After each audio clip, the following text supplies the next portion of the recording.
On the afternoon of September 12th, 1997, the air inside St. Mary's Hospital in Tucson feels unnaturally cool.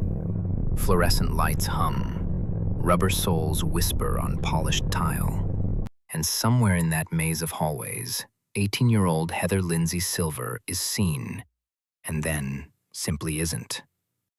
St. Mary's sits along West St. Mary's Road, the kind of place built for order, signs on every wall, locked doors for staff, elevators that chime on schedule. Heather had a direct connection to the building. Her father, Dr. Richard A. Silver, was an orthopedic surgeon there, a familiar name in those corridors.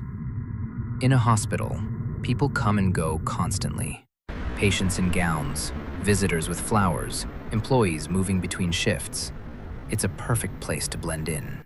But it's also a place where someone should be noticed. What's strange is how quickly the story goes quiet. There's no wave of headlines from 1997, no flood of interviews replayed for years afterward. The public record that remains is thin. Heather was last seen at St. Mary's Hospital in Tucson, near the 1600 block of West St. Mary's Road. Then she vanished.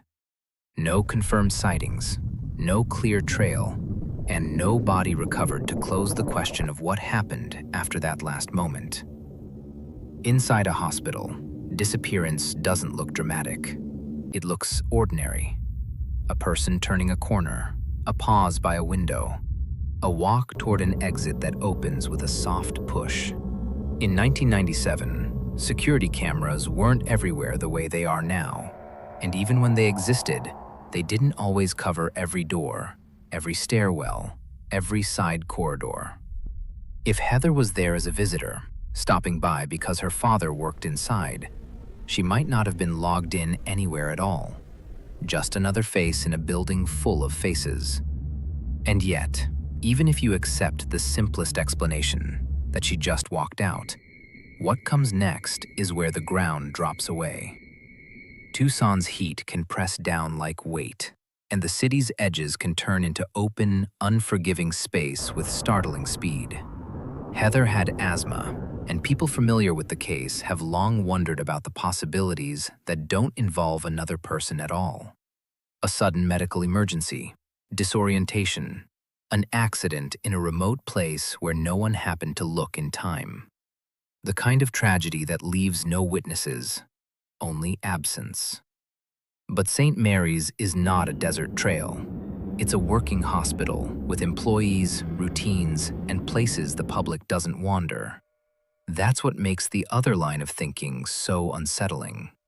If something happened to Heather on the grounds, if she never truly left, then someone would have had to move through that environment without raising alarms.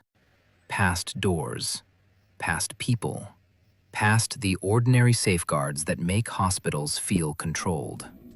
It's a possibility that's hard to prove and hard to ignore. The turning point in this story isn't a dramatic discovery. It's the realization that time did not bring clarity. Days became weeks, weeks became years. Dr. Silver eventually retired in 1999. Later, he moved to Sun Valley, Idaho, and he died in 2011. In the years after Heather disappeared, fragments surfaced in online searches and scattered discussions. Claims of her name appearing in places it shouldn't, hints that she might have been alive at some point after 1997, but nothing solid enough to count as a confirmed sighting. The kind of whisper that keeps hope alive and keeps answers out of reach. Officially, the case remains in the hands of the Pima County Sheriff's Office. Heather has never been found, and the silence around her disappearance has become part of the mystery itself. When a case has so little public record, every missing detail becomes its own question. Was she alone at the hospital that day? Who last spoke to her?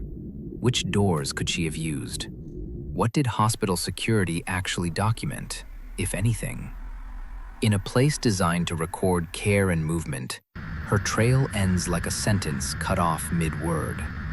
And so the story returns to that chilled hallway soundscape. The low hum, the distant paging, the soft rhythm of footsteps.